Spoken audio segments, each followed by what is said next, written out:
Now, I'm Stephen H. Smith. I'm chairman of the Historic Preservation Committee here in Springettsbury, and I'll be presenting the program tonight, where I explore everything from restaurants to major industries opening in Springettsbury Township during the 1940s and 1950s, while also observing changes in township infrastructure and government happening during that period. Featured in the title slide is Avalon Farms Dairy Bar, one such business which opened during those decades, in this case opening in the early 1950s. I'm generally presenting in chronological order, so the Avalon story will be shared later in this presentation. This photo is from a large mural of the dairy bar based upon a 1954 photo.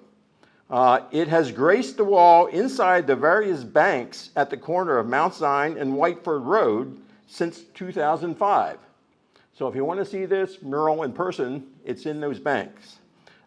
These included First Commerce Bank, Metro Bank, and now First National Bank. This presentation continues where I left off last summer about businesses in the township through 1939. I apologize if I do not cover a favorite restaurant or business of yours. I only have time to provide selected highlights. And remember, this is an overview of the 1940s and 1950s businesses. So some slides I'll provide great detail, other slides I'll just simply show them to be in the chronological order, while others will be introduced with only a few sentences.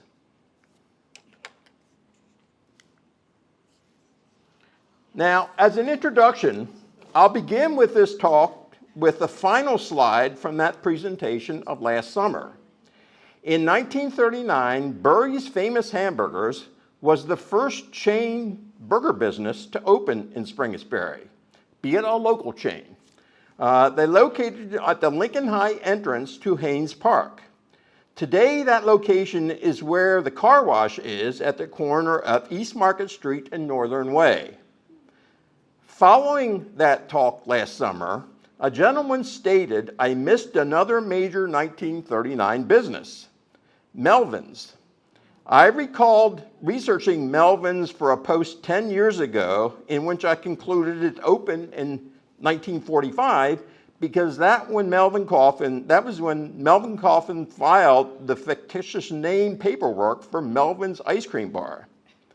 However, that gentleman emphatically replied, my mother and father met at Melvin's in the summer of 39. And I said, he knows that because they married in December of 39. So I was wrong there, and I appreciate any constructive criticism. If you have something that I said wrong tonight, please come up after the meeting and I'll set the record straight. It turns out that he was right. I did additional research in newspapers.com and was able to confirm that Melvin's at 1756 East Market Street opened on June 26th of 1939. In 1957, the construction of I-83 took that popular drive-in. As the gentleman did, like I said, if you see anything that I say wrong, come up after the meeting. Now, here are some of my sources. York County History Center, the archives of the Springettsbury Township Historic Preservation Committee. Actually, some of the prints and photographs in here are from the Library of Congress. Newspapers.com is a great research tool. And others, photos and postcards from my collection or things submitted to my blog post, yorkspast.com.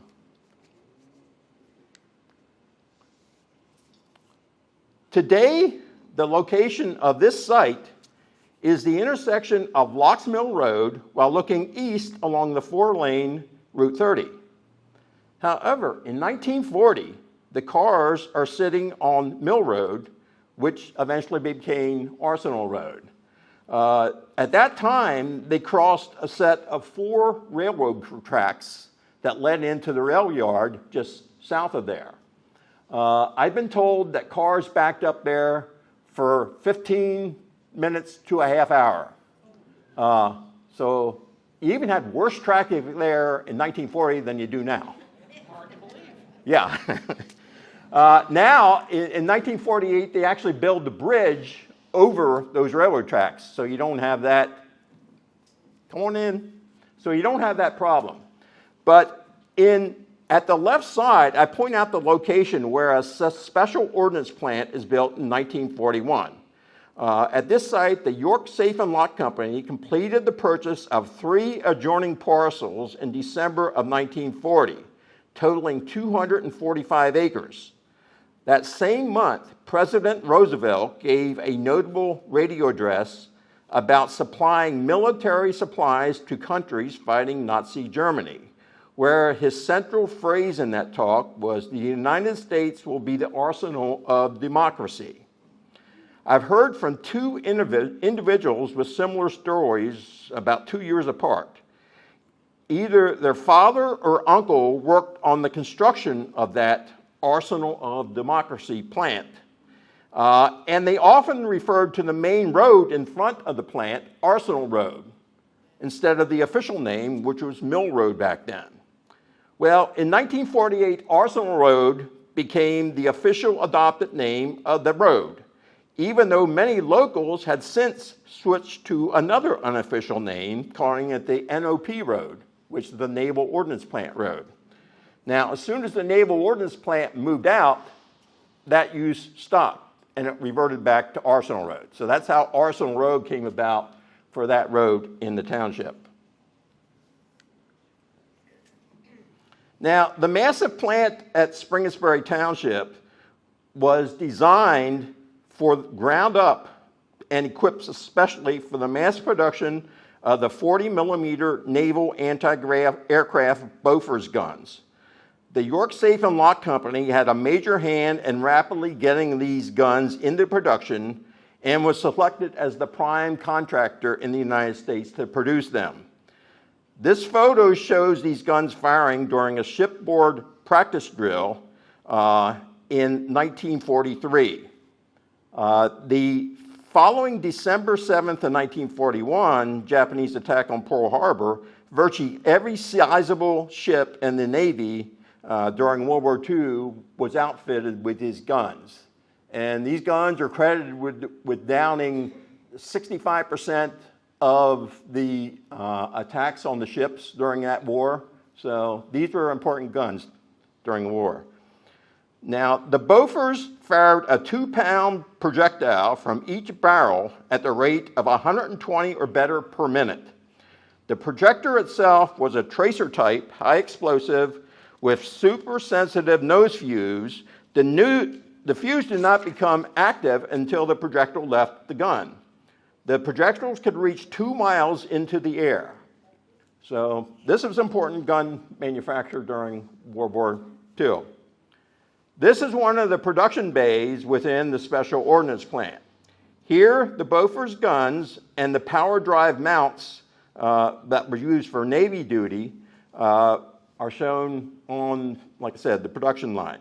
The Navy had a peak employment of 3,650 during World War II. During the Korean conflict, that employment level was 2,000, and it was 1,100 in 1963 when the Navy announced the underutilized plant would be closed. The American Machine and Foundry Company was the winning bidder to take over the plant, and after which they consolidated production from many of their smaller plants around the country.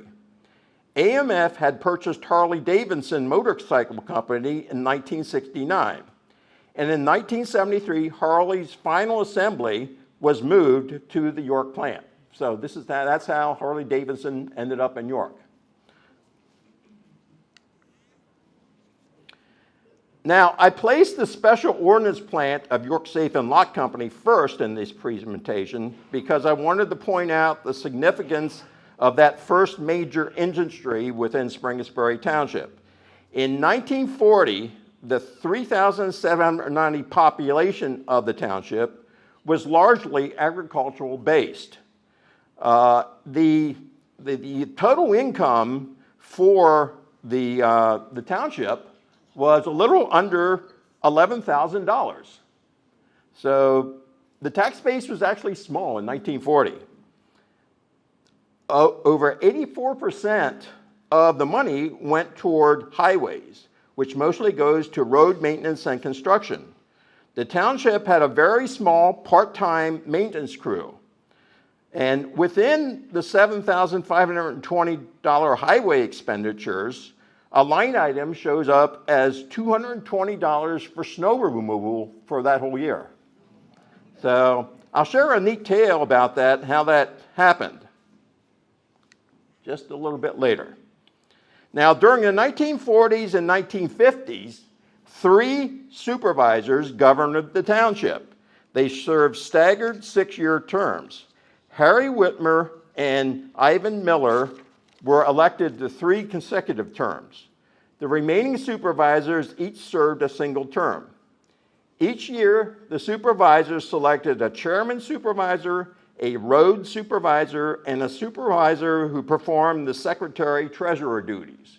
Remember, with an $11,000, he was basically doing everything. They had very few employees at that time in the township, other than the supervisors.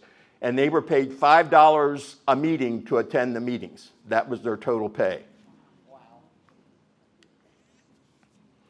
Now, one day, I include this because Harry Whitmer, I knew a lot about him because when I was 16 years old, my dad purchased a recently built house which included adjacent farm fields, an old farmhouse, an old barn, and outbuildings. It became our family's second house in Springettsbury Township. The property was located back Whitmer's Lane off of Whitmer's Road in the southeastern part of the township. Now, one day I was scrounging for pieces of wood in the barn to build a treehouse when I discovered a homemade picture frame with a faded newspaper clipping in it. The caption noted, "Springettsbury Township Road Supervisor Harry Whitmer grades Ebert's Lane extended." I showed the clipping to Dad. He told me to see our neighbor, Charlotte Fisher, because that was probably her father. In putting this talk together, using newspapers.com, I discovered that photo shown on this slide. It was in the March 12, 1951 issue of the York Daily Record. So, road supervisor is still going out on his own to straighten the roads out that are dirt roads, and there were many of them back in 1950. It turns out the homestead we were living on, or the home we were living on, was actually part of the homestead farm of Harry Whitmer, who had died in 1963. So that was 3 years before we moved there. However, his daughter, Charlotte Whitmer Fisher, and her husband, Richard Fisher, were our neighbors. This talk includes some of Charlotte's stories of her dad's connections to events in the township during the 1940s and 1950s, which details are refreshed via looking at the appropriate newspaper articles via newspapers.com, which is word searchable.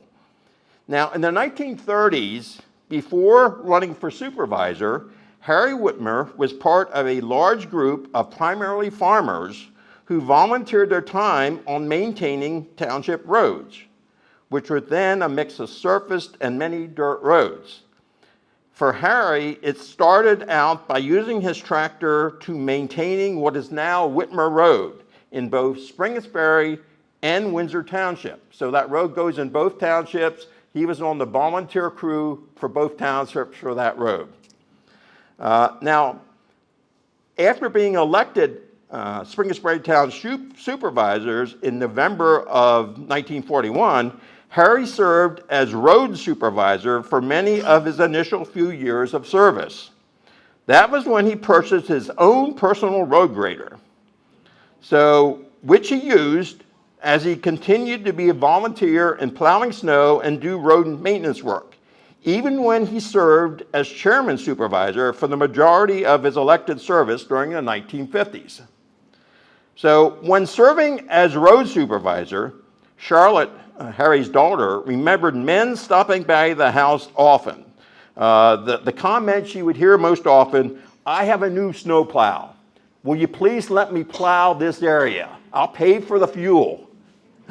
So these volunteers were coming to the house, and she said that Harry would they'd point to an area on the map he had. Now he basically he said he had a map that he showed where everybody was volunteering to plow, and he actually graded them. Like people would call in, said they aren't plowing my snow in my area. He would drop the grades, so if somebody would come in and said, "I'm going to plow," he would replace that. So the volunteers would actually lose their job if they didn't plow the roads right, which I found fascinating. Now, when serving as road supervisor, she should remember this. And every time a person would come in and kind of emphatically want to volunteer, Charlotte's mom would shake her head, and her favorite saying was, "Men and their toys, tractors, road graders, and trucks." So spending $220 a year to plow snow, and it actually snowed quite a bit that winter. It was pretty much an all-volunteer crew, and the $220 was probably those few people that wanted to be reimbursed for their fuel. Everybody was using their own equipment. Now, for regular road maintenance, the township had a few part-time employees. However, they were only utilized when the volunteers did not show up for the job. So, like I said, $11,000 a year, they were running the township in 1940. Now, through 1950, the monthly public Board of Supervisors meeting were held in various township schoolhouses, and the township correspondence was sent to the home of whoever served as the supervisor performing the secretary-treasurer duties. In 1950, newly elected supervisor John McLean was selected for that position. Supervisor McLean negotiated renting a few square feet within the Springetts Fire Hall, shown here, to place a desk. So that was the first permanent township office, was a desk in this fire hall in 1950.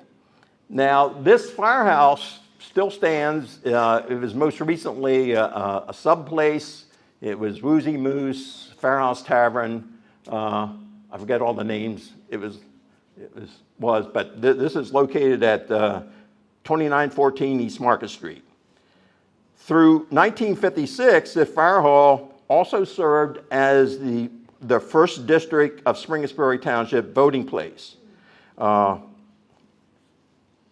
other voting place,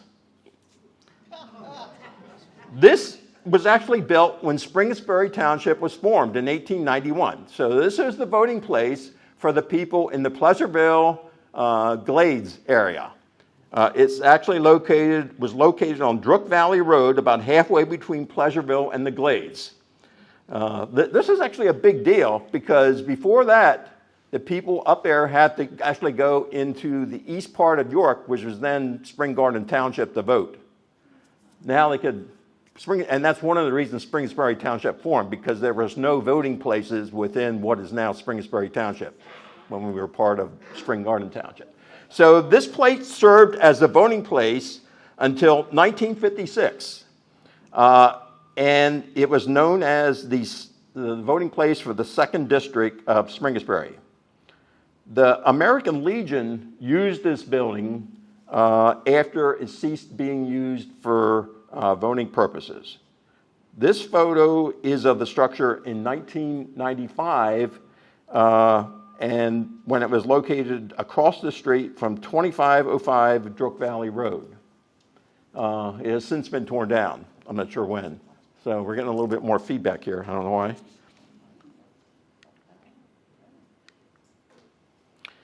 So beginning with besides the special ordnance plant of the York Safe and Lock Company, beginning in 1941, the first part of Playland also opened that year.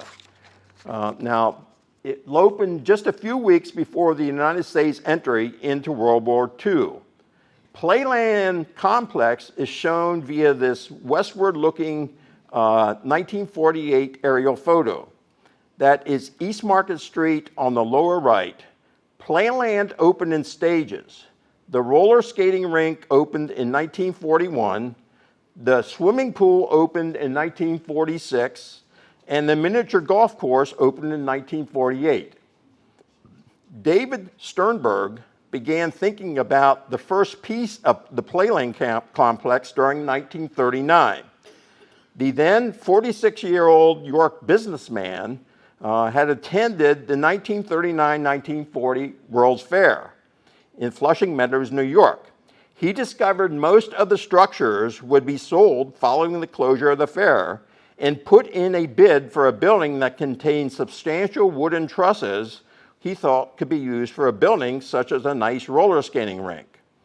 After the fair closed in October 31st, 1940, David was a successful bidder on that building. And the large wooden trusses were able to be unbolted into sections and shipped down to York.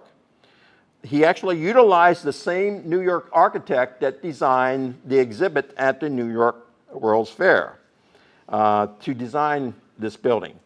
There was an early setback in 1941 when the partly built structure collapsed in a windstorm. However, most of the materials could be salvaged and construction continued, allowing the opening of the roller skating rink in November of 1941. It stayed in business until a fire destroyed the skating rink in 1985.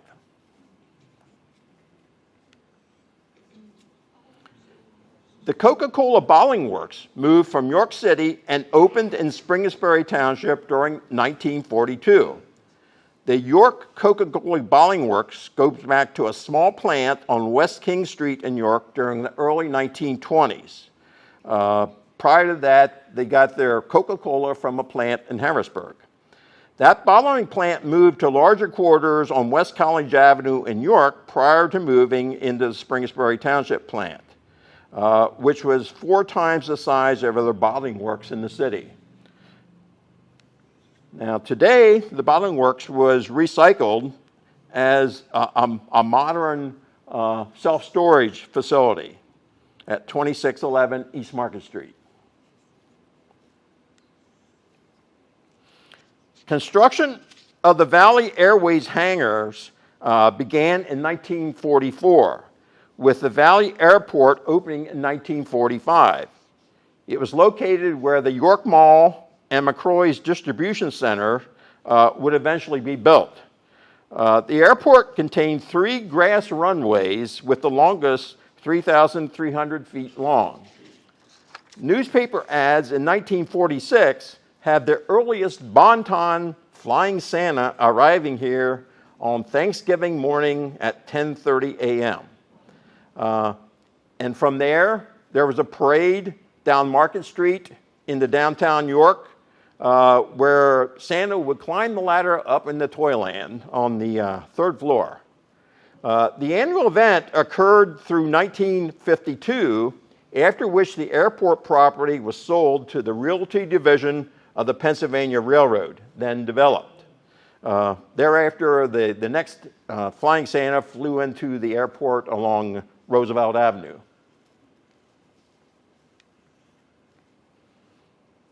A 1946 business is shown in this 1968 photo showing employees and products in front of the York Shipley plant at 693 North Hills Road in Springettsbury Township. Prior to consolidating the facilities here in 1946, they operated 4 scattered locations throughout York City. Products manufactured at this plant spanned a full range of oil-fired and gas-fired residential heating units up to large industrial boilers. The Shipley-Humble Oil Division of York Shipley was spun off as a separate company in 1969. That is the entity that continues to operate today as Shipley Energy in York.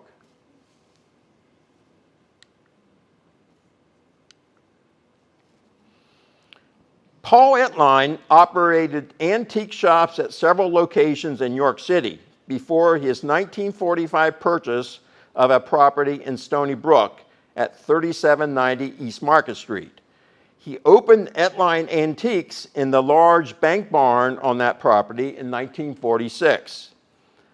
An earthen ramp originally led to the large second floor barn doors where a window now is located.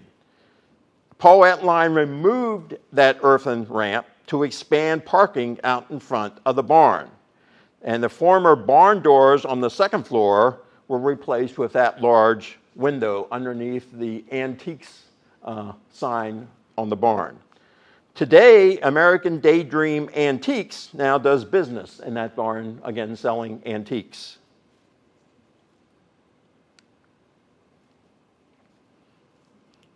The next business is Bear's Food Market. It opened in 1946, and it was the largest food market in Springettsbury Township, and it continued to be the largest until 1955, when 3 other supermarkets were opened, which I'll get to later. So for 10 years, this was the biggest supermarket in Springettsbury Township. The store at 3312 East Market Street was established by the son of the founder of Bear's Department Store in York. The food store, it was a food store for 14 years. Like I said, when the supermarkets came in, they basically sold it to other uses. And the usage was restaurants. The Menuet restaurant was the first restaurant to be established in that facility by Steakhouse Cafe, then Steak and Brew, and finally Beefsteak Charlie's. So Beefsteak Charlie's was there until 1978, when a massive fire destroyed the building, and that's about the location where the Jiffy Lube is now on East Market Street.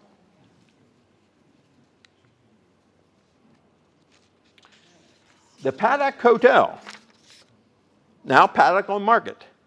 Now, in 1946, the entrepreneurial career of Janet Hershey kicks off when a bet on a horse yielded the prize of free use of a stately home on the Lincoln Highway. So I'm still trying to find out the details of that. There she established the Paddock Hotel and Food Corral, which was in what is now the building housing the Paddock on Market at 3406 East Market Street. It is the only Springettsbury Township business that began in 1940s, which still operates with the same name.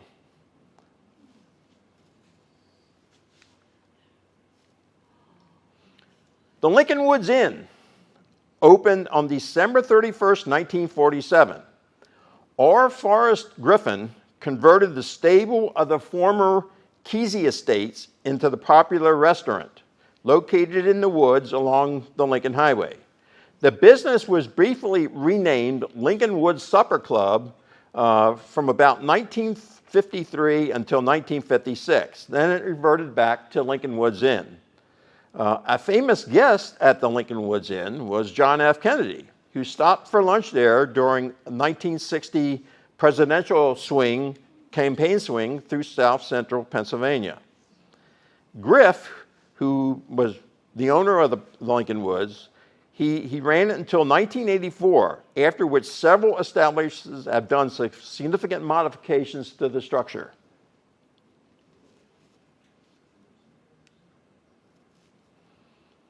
In 1948, R.W. Bowman and Son opened this showroom featuring the curved corner front of the building. It opened on the northeast corner of East Market Street and Memory Lane. The full GMC dealership completed the move in 1949 from their original location in the city, after all the service bays were completed to the rear of the showroom.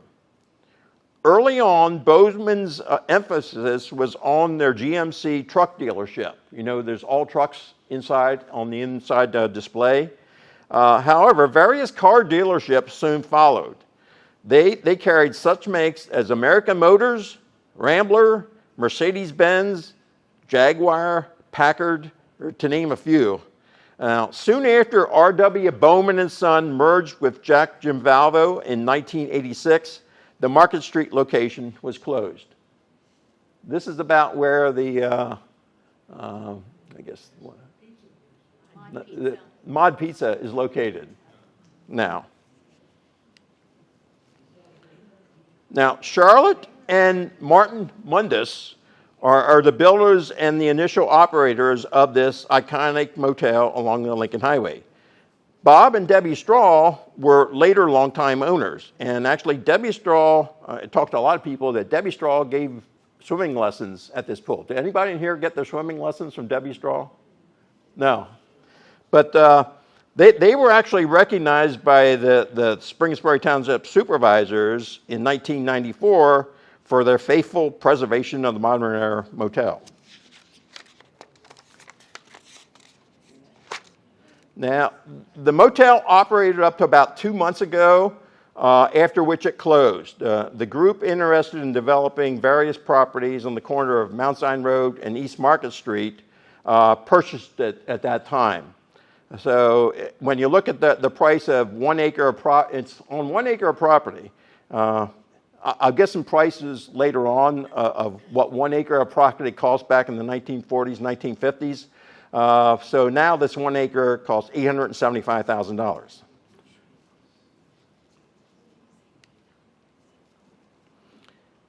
This southward-looking aerial photo taken June 5th, 1950 shows the Stony Brook Drive-In Theater and buildings of the 57-acre farm of Howard and Susan Hoke, on which the drive-in was constructed.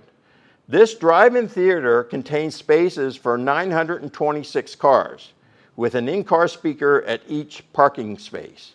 Who attended movies there? Oh, almost everybody.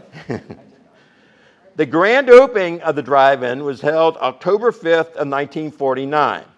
The drive-in theater contains space, like I said, the drive-in theater contains spaces for 926 cars. It shows where the projection booth was, where the concession stands was, and the theater itself, the entrance and exit were basically one-way roads.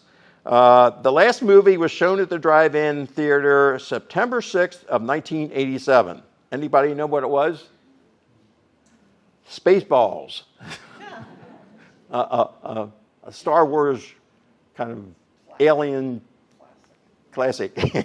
Mel Brooks movie.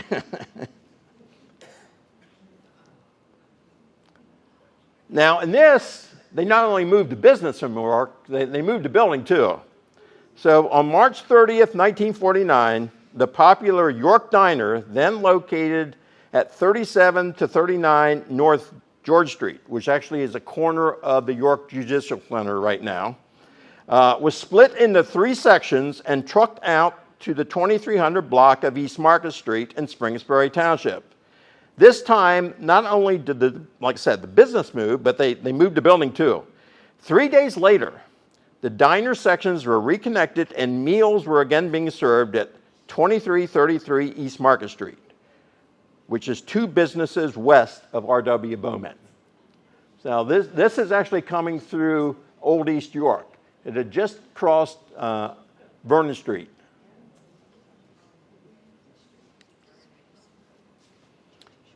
Also, August 10th, 1949, this is August 10th, 1941 aerial photo looking south at Carl Beasley's Truck Town a month before their opening on September 9th of 1949. From the start, this truck service center at 2400 East Market Street stayed open 24 hours a day, 7 days a week. In this aerial photo, one can see the relative location of the neighboring businesses. Carl Beasley's Truck Town, a dealer in Ford trucks, and right across the street, R.W. Bowman and Son, a dealer in GMC trucks. You also had, have to remember, East Market Street at that time was the Lincoln Highway. It's the main east-west highway through York County. So any truckers coming through here probably had, this was one of their truck stops. This almost became a de facto truck stop. You had the York Diner in the lower right. Up next to Carl Beatley's Truck Town, Hap Miller's Diner was about ready to open. And that'll be coming up in a slide not too far from here. But first, we'll look at 1950s in Springettsbury. The 1950s population of Springettsbury Township grew 46% from 1940. And actually, when the township, this essentially was bolstered by significant industries moving into the township. It had grown from being an agricultural township to a mix of agricultural and major industries. So you had the Naval Ordnance Plant, Coca-Cola Bottling Works, York Shipley. You had various restaurants, lodging, and automotive dealers moving into the township. Now, it's an interesting fact that from 1950 to 1960, the township population grew even faster at 57%. So these were the two biggest increases during in population in Springettsbury Township, the 40s and the 50s. By 1960, you had about half the population that you have now. So going from half the population you have now to today's population, like I said, it took a longer time to get there. It is believed an early township supervisor crafted the initial Springettsbury Township crest that we see here, possibly during the 1930s, since that was a time of substantial genealogical interest in America. Now, the supervisors, Whitmer and Miller, were never a fan of it. And all attempts to have this being the official crest during the 1940s and 1950s were actually vetoed by both of them. So, however, I heard from Charlotte Whitmer that Malin Haynes, one of the supervisors, I don't know which one, she said one of the supervisors repeatedly worked with Malin Haynes to gauge his influence, and he had influence in the township. That'll probably be one of my future talks. So Haynes did suggest changes from the original crest to make it more appealing and to have closer connections to the Penn and Springett families. So this is the modified crest as suggested by Malin Haynes. However, in that modified version, the earliest I've seen it adopted in some letterheads is the late 1960s. So it was well after Whitmer and Miller were out of office. Now, in 1950, many dirt roads still existed in the township, and even a covered bridge across the Cadorus was still in place on the road between Pleasantville and Amicksville. The road from Pleasantville to Amicksville was a dirt road. It had a bridge over the creek. That was a covered bridge. That, I think, was torn down 1956. So you still had roads that were paved. You had state roads that were maintained by the state, but you had township roads that were maintained by them and paved by them. In 1940, you had 18.7 miles of paved roads. 1950, you had 29.9 miles. From what Charlotte told me, that the goal was 1 new mile of paved road per year. So they kind of met their goal there. Now, the number of paved roads in the township is like 95. I think it's 95 miles of township maintained and repaired roads. Although most of those were put in, many of those were put in by the developers when they built a division, subdivision or a development.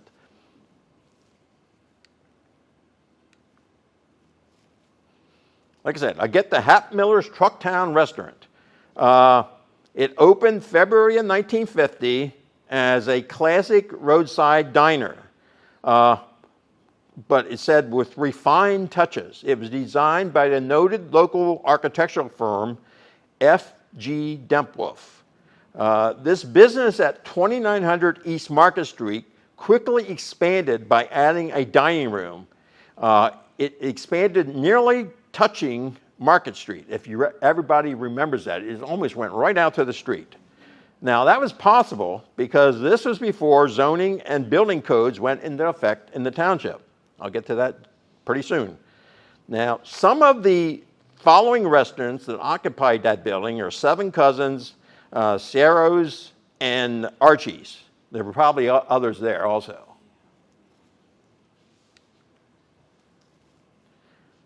The Chateau Motel opens in 1951. It was built as one of the classic motels for travelers, owned and operated by a mom and pop that sprung up all along the Lincoln Highway. This motel opened in 1951 in the midst of construction being done on building the nearby Bendix factory in Stony Brook. And for the initial years, it was nearly always booked by out-of-towners involved in the construction of the Bendix and Caterpillar plants. So this is kind of like de facto headquarters for Bendix construction and Caterpillar construction. It is a Springettsbury Township motel that began in the 1950s, which still operates under the same name.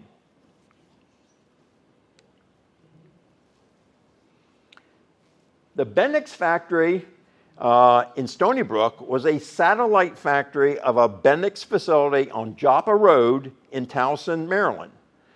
The United States government wanted a separate location because of the highly classified work that they were doing. The Stony Brook site was selected because it was near a 2,700-foot macadam runway in Helena Township. That made it easy for a lot of back and forth flights between Towson and Stony Brook. The plant in Stony Brook made target detection devices. These were used on missiles. And they also were a major subcontractor to IBM, making core memory systems for IBM mainframe computers. Now, the former airport runway that they flew into in Helena is now an industrial park. The road going through the middle of it is called runway. Not runway, two words, runway. So you can still drive on that former runway now when you go through that industrial park.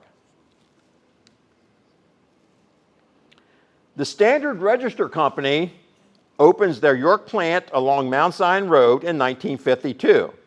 This company began in Dayton, Ohio in 1912, and the York plant became their Consolidated Forms fabrication plant. At the York plant, a wide range of business forms were designed and fabricated. Also, they were producing supporting forms handling equipment and data collection devices. The York plant grew rapidly, with additions being added in 1957, doubling its size, and then a third major addition, a second addition with a huge warehouse built in 1967.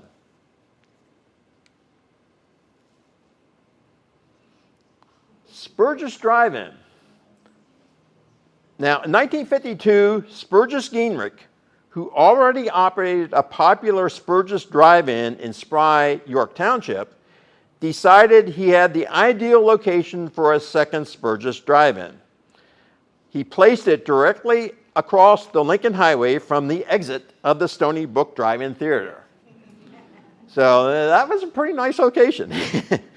The Stony Brook Spurgis Drive-In provided car hop service.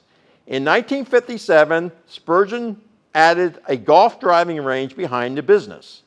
In terms of present landmarks, Spurgis Drive-In was located about where the present Sobel's entrance is to the Stony Brook Shopping Center. The golf driving range was in back of the drive-in, which golfers driving balls into the area where Sobel's store and their parking lot now exists. In 1959, Bob and Minnie Flaharty purchased Spurgis Drive-In and continued the business as Bob and Min's.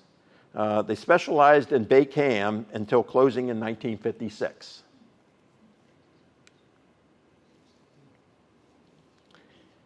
Spielgrund is German for playground. So instead of playground area, playground pool, playground roller skating, he used the German word for his resort. It was Roy Grove who created this, what he called a motel resort. The business at 3522 East Market Street opened in 1953. In the upper right, that is the back of the movie screen at the Stony Brook Drive-In Theater. The motel resort had a lake for boating and fishing. That's about where the firehouse is right now, on Commons Drive. The lake actually had a sandy beach on where you could sunbathe. In later years, the swimming pool was enclosed and heated in the winter. The motel went out of business about 1980.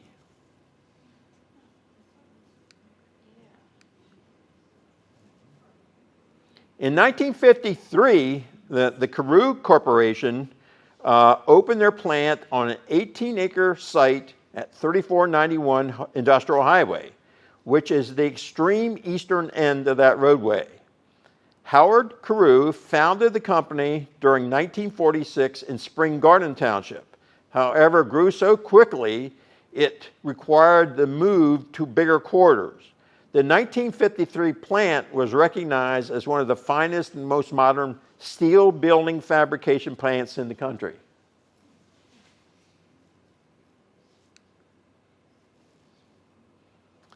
In 1953, Caterpillar Tractor Company opened plants for two of their divisions along Memory Lane, as shown in this eastward-looking 1959 aerial photo. The manufacturing plant was built upon land acquired from Alva Long in 1951. The parts distribution center was built upon land acquired in 1952, which had been part of the South Schatzberger Dempwood farm. So they were purchased from two different farms. In 1950, these two distinct and separate divisions of Caterpillar began searching the eastern United States for the best place to build these facilities. I've seen newspaper articles in Illinois. The search started out with 80 locations for the manufacturer plant and 50 locations for the distribution plant. Turns out, independently, both divisions selected as finalists sites on opposite sides of Memory Lane. When that was discovered internally at Caterpillar, Memory Lane became the clear choice for both sites. It was such an unexpected coincidence that Caterpillar's main office made a movie about this, and it enjoyed considerable popularity among service clubs in the area. Did anybody see that film? I want to get a copy of that film, but it's like, I see in newspaper, they said, well, we're showing this film today at at the Lions Club or the Rotary Club. I'll keep looking. Now, most of the company's manufacturing operations closed at Caterpillar in 1998. However, the parts distribution center was expanded several times during prior to that and since that, and remains in operation as Caterpillar's largest on the East Coast, where overseas distribution remains a big part of their business. This is another Springettsbury Township business that began in the 50s, which still operates with the same name.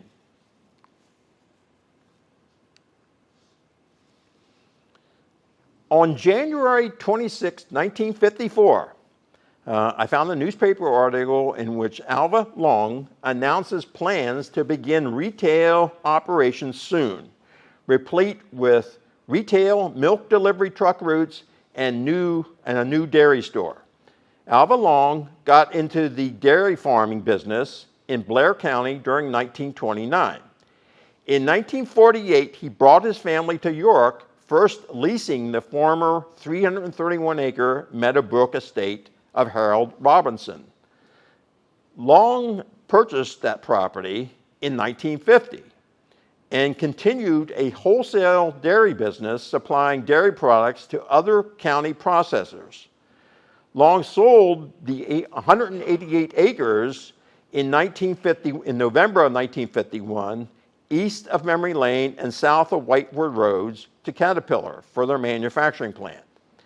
Then in 1953, Long began using those proceeds to build Avalon Farms retail dairy processing plant, equipped with bottling machinery and other equipment, plus purchasing a fleet of home delivery milk trucks.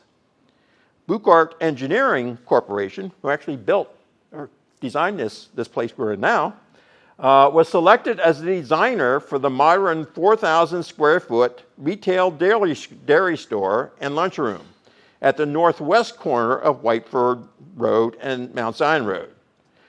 That bar opened, the dairy bar opened June of 1954.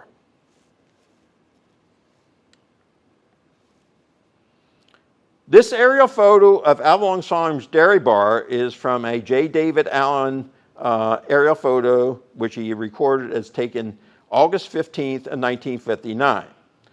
The drive-in with curb service roof was added in 1959. It contained a 60-speaker ordering system. A miniature golf course was the next feature built along Mount Zion Road, followed by the construction of a dining room on the north side of the dairy bar. In 1965, Avalon became one of the earliest sites to construct an Arnold Palmer driving range. Now, this is a section of an Avalon Farms menu. How many have ordered off of this? What was your favorite order? Tuna stuffed tomato. Tuna stuffed tomato. I always liked their ham barbecues. Some people tell me lime rickeys were was their favorite drink. Other people like their roasted chicken. I'll let you look at this as I tell you a little bit more about what happened to Avalon. The next owner of that Avalon became Rutter's Restaurant in 1984. They actually bought they didn't buy the whole business, they bought the restaurant business because Rutter's was expanding in the restaurant business in 1984. They first operated in the original Avalon buildings, then in a new Rutter's Restaurant, which opened in 1987.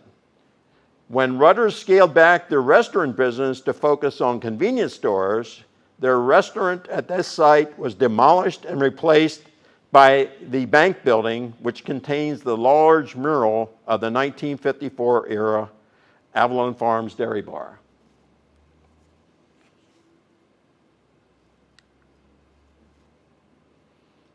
Also in 1954, you have Edgecombe Steel open along Memory Lane. They were a metals service center that they processed and distributed a full line of carbon and stainless steels and also aluminum. They expanded many times and were known by numerous names. The York Container Company opens along Mount Zion Road in 1954. They basically are located at 139 Mount Zion Road. The company designs and manufactures corrugated shipping containers and corrugated retail packaging. It is another Springettsbury Township business that began in the 50s, which still operates with the same name.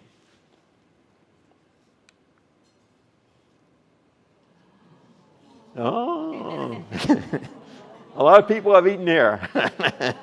1954, Ernie McCall opens his popular North Pole Drive-In at the corner of Whiteford Road and North Sherman Street.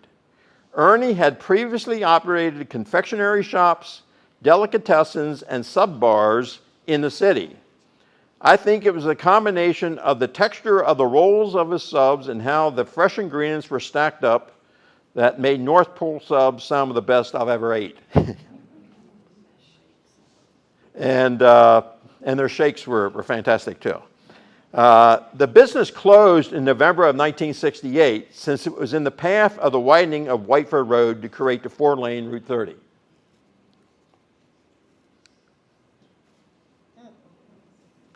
Village Finance opened at the corner of North Hills Road and East Market Street in 1954. Their unique village loan signs is viewed by many as a Springettsbury landmark. How many remember the signs below that landmark where people would put up letters manually that offered sayings, advice, humor, and sporting event predictions?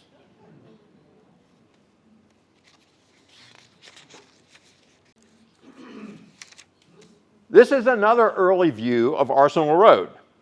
It looks west from in front of the Naval Ordnance Plant, which is to your right.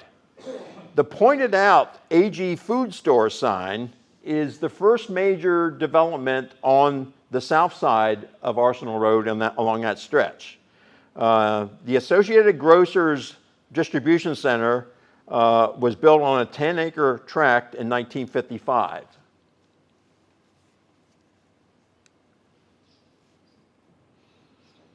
In 1955, New Eastern Market opens along Memory Lane. The grand opening was November 18th of 1955. The origins of this market go back to the Eastern Market in York City, which opened in 1889. And then the New Eastern Market in the city when they had to move across the street. But that was in the basement of a roller skating rink. And when it was destroyed by fire in 1953, the farmers utilizing that New Eastern Market decided they wanted to go out in the suburbs where they could have free parking, all the free parking they wanted. And further, they wanted to be in total control of the building. So farmers utilizing the New Eastern Market are in total control of the ownership of the market house. This is another Springettsbury Township establishment that began in the 50s, which still operates with the same name. The big thing that shopping-wise that opened in 1955 is the York County Shopping Center. It opened in the fall of 1955. For those new to the area, in the mid-1990s, that shopping center was redeveloped as the York Marketplace along East Market Street in Springettsbury Township. I'll only note a few of the initial 36 stores in the shopping center.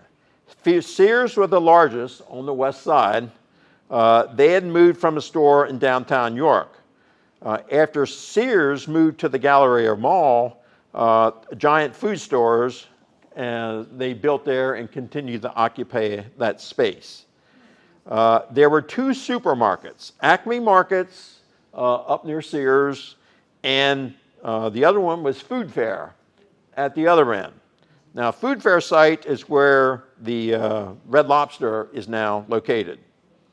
A few of the other initial stores on the east side were Rogers Toys, W.K. Grant Department Store, Feller's Clothing, and Riddle's Appliances. On the lower level, in the northeast end, you have the East York Bowling Center and Ember's Restaurant. Then on the north side, you have Joe the Motorist Friend, McCroy's, and Sunray Drugstore. Now, Sunray Drugstore was the first drugstore in Springettsbury Township. After it had financial troubles in 1968, Rexall Drugstore occupied that space.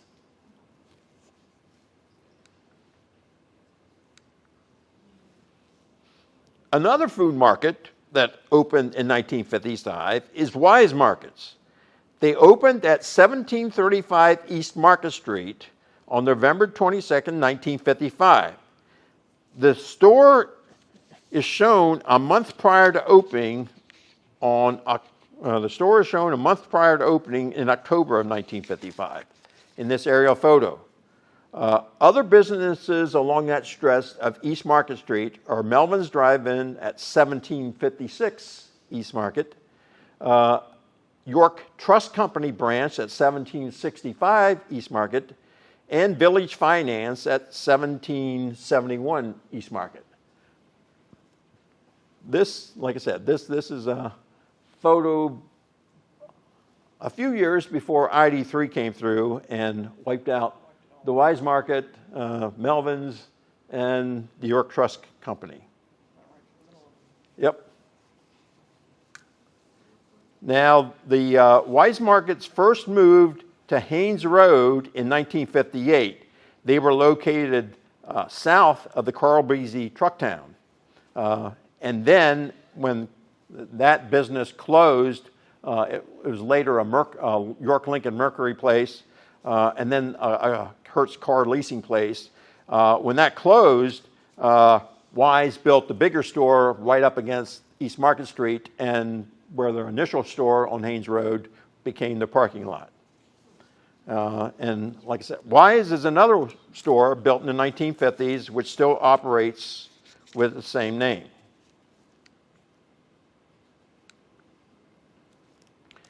Now, in 1954, Clifton E. Roberts and Associates, planning consultants of Harrisburg, were retained to produce Springettsbury Township's first comprehensive plan. It was issued in 1955.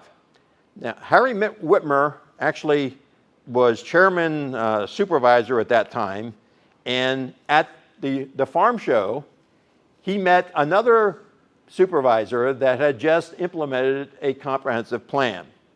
So Harry had a lot of questions about comprehensive plans, and it's like, so they sent him a copy, and it just so happened Clifton E. Roberts produced it. So Harry Whitmer pretty much took it upon himself to contact them and get what needs to be done. Harry Whitmer was often, after which Harry Whitmer was often referred to as the guy who brought zoning to Springettsbury. And his daughter said, more often than not, if it's not meant as a compliment. So that was the proposed land use in that map. Within the comprehensive plan, they have details about the year of 1954 in Springettsbury. The township is still spending most of their income, 75%, on road maintenance and construction. Springettsbury Township's yearly income had increased from a little over $11,000 in 1940 to nearly $71,000 in 1954. This is due to the township's population doubling during those 14 years and the influx of many new businesses and industry. But you have to remember, at this time, the biggest business, the Naval Ordnance Plant, because it's a government plant, it was tax-free. So there was zero tax coming in from the Naval Ordnance Plant at that time.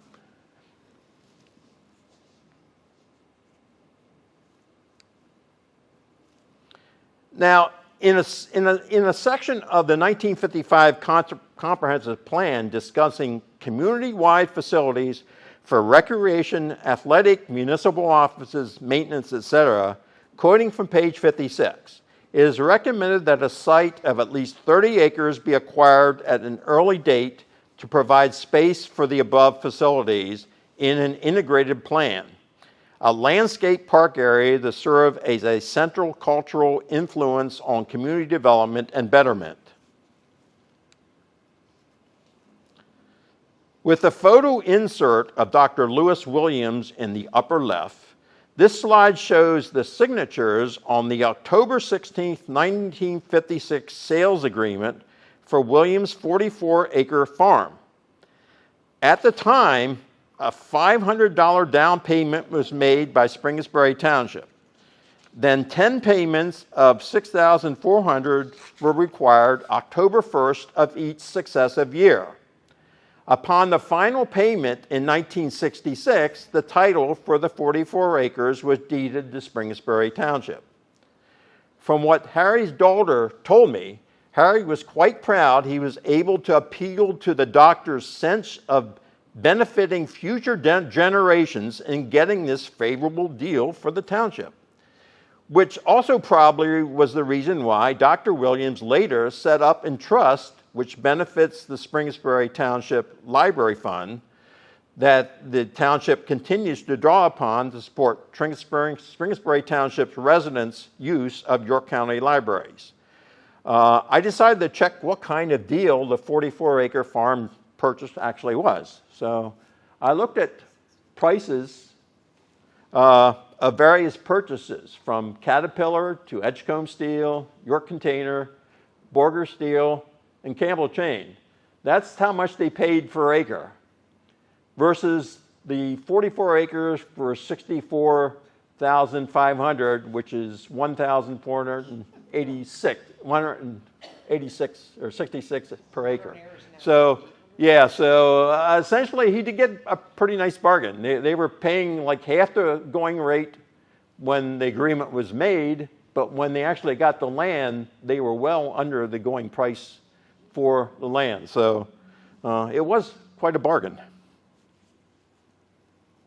And I looked up the price when they purchased the land for the Naval Ordnance Plant, or the Special Ordnance Plant.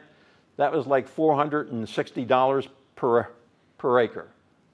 So you have to take this the whole way out today. When they purchased the Modern Air, that 1 acre, it's up at $875,000 per acre. But that's it's location. That's a key corner location. So that probably influences part of it. So this is the Dr. Williams 44-acre farm is highlighted in yellow on this 1981 aerial photo. During the purchase agreement between 1956 and 1966, Williams continued to plant crops on the field. However, Dr. Williams did allow Springettsbury Township to build on selected areas of his property on Mount Zion Road prior to the township receiving the deeded land in 1966. The 1959 Public Works Facility opened on the west side of Mount Zion Road. It was the first standalone building constructed for Springettsbury Township. In 1960, some temporary administrative offices were placed in the Public Works building because they were outgrowing their 2 rooms in the firehouse. And, okay, I didn't get to that, did I? But I'll get to that later. But in 1963, a building dedicated for Springettsbury Township administrative offices and police station use was opened on the east side of Mount Zion Road. In 1969, the farm fields started their transformation into the initial nucleus of Springettsbury Township Park. The initial phase of park development shaped the sloped fields into terraces. And for the first, they had playing fields, baseball fields, basketball courts, tennis courts, and a parking area. All this initial park development was on the original inclined fields uphill from the relatively flat area around the pointed out township school building, which was later purchased and expanded the park we have today.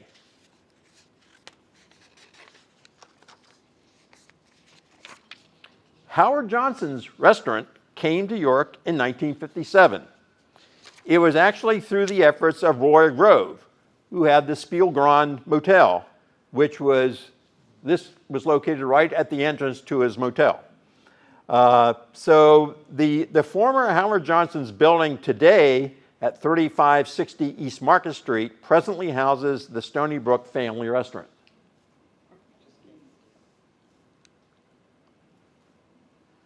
The first day of business for York Air at 1877 Whiteford Road was October 29, 1957. York Air had previously operated out of an Old City brewery since it was founded as an industrial mechanical contractor in 1955 by Harold Smith and the brothers George and Bill Sprinkle. My dad, Harold Smith, was the general manager of York Air from 1955 until his retirement in 1983.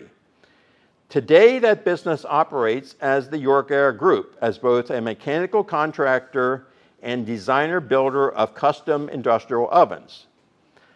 This is another Springettsbury Township business that began in the 50s, which still operates under the same name. When they moved there, that was before Beasley Ford was there, and I think there was only one car business up where the Toyota place is now. Those were the only two businesses along that stretch at that time. Now, in 1957,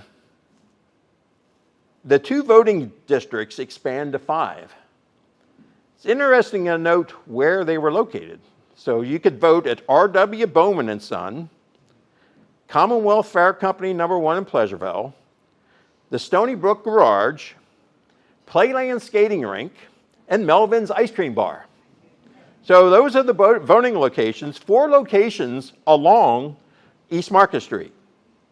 After Melvin's Drive-In closed and was torn down with the I-3 construction, the voting place for the 5th district becomes the rear of 310 South Finley Street. I'm trying to figure that, because if you look at that now, they have an enclosed patio in the back. I'm just wondering, is that the voting location? So if somebody tell me, or research, tell me why that was selected as a voting place. I don't quite understand it. Also, during 1957, the United States Post Office was encouraging a push for rural street numbering as opposed to just using RD numbers, rural delivery numbers. As such, the post office requested townships to place official names on nameless roads or road name, or put an official name on roads that were using various names. In April of 1957, at a meeting of the Springettsbury Township supervisors, they welcomed the public's comments on suggesting names for the township's nameless roads. To get the ball rolling, supervisors Ivan Miller and Arthur Winterstrom made the decision to name the road known by several names along the property owned by board chairman Harry Whitmer. It was known as various times as Brook Hill Road because it went by Kaufman's Brookville Orchards, the East Prospect Shortcut because that was a shortcut to the East Prospect Road, and Whitmer Road primarily because Harry Whitmer was always maintaining it and plowing the snow on it, so they called it Whitmer's Road. So they decided to officially make it Whitmer's Road. So that's how Whitmer's Road was officially determined, was at that meeting, April of 1957, Board of Supervisors.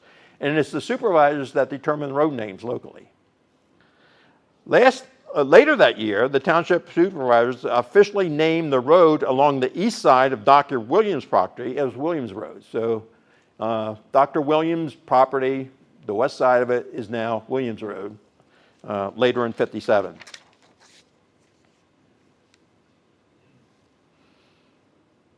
As I hinted in previously before, in 1958, the Springettsbury Township had their first dedicated offices.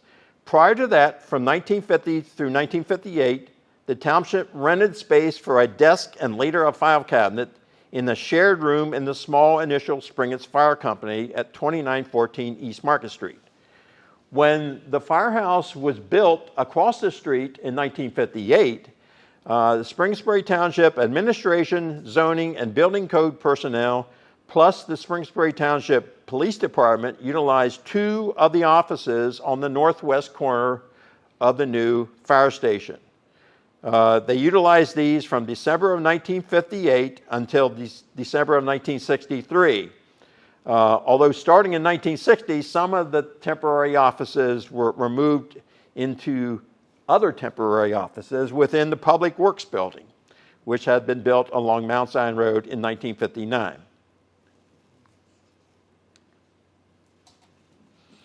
On December 4th, 1958, the Board of Supervisors decided that they would establish a police department. That when the first officers were hired in January of 1959, the police headquarters is set up and sharing one of the offices in the back of the firehouse. Prior to 1958, the township utilized services of the state police, which for many years maintained the York substation within our township. That substation was located at 2510 East Market Street from 1940 to 1946, better known as the location of future's Geno's Hamburgers. From 1946 until 1952, the substation was located in a residence at 2301 East Market Street. That is the east end of the old East York development. After that, they moved into the York substation was actually in Spring Garden Township. So the police were always nearby. The state police was always nearby. But when they established the police department, this was another recommendation of the comprehensive plan of 1955. Borger Steel opens in 1959 along Stonewood Road. Their facilities at 75 Stonewood Road, they deal in a complete line of hot-rolled carbon steel products. They have expanded the facility several times and today operate as Metals USA. 59 was also the year the York Valley Inn opened. They opened initially with 25 rooms. This shows their place with the initial expansion when they doubled the rooms to 50. However, with 3 more major expansions, it features 185 rooms at the time of its closure. It was termed more than a resort. More than an inn, it was a resort. A few of the features included indoor and outdoor swimming pools, a fitness center, a seasonal ice skating rink, which is the area in the center part here, from what I understand. That's where the ice skating rink was in the winter, and they actually had machinery to keep the ice cold, even though it would get above freezing. The popular Sword and Shield dining room. How many ate in the Sword and Shield? Almost everybody again. And the last business we'll look at is Modern Press. Opens in 1959 opposite Yorkland. Now, Modern Press, they basically had a factory in Columbia before they moved here. And when they moved here, they rapidly expanded the business so they could combine them. Later on, in 1966 or 1990, they merged with a West German firm, which was good for business initially. However, eventually resulted in the production moving out of the local plant. The facility has been repurposed as Kinsley Materials, doing steel fabrication for building purposes. Now here's your quiz. Almost on time. I promised the quiz that I promised you. It's like your task is to name 7 Springettsbury Township businesses that began in the 40s or 50s, which still operate with the same name. I'll provide some clues. These are industrial-related sites. I give you the year and the first letter. Caterpillar, okay. York Container, good. York Air. Okay, very good. Okay, the next one, food-related. Paddock, okay. New Eastern Market. Wise Markets. Man, you're very attentive. Okay. Well, how about that last one before I give you the clues? Chateau. Very good. So I hope you enjoyed it. I'm pretty much on time here.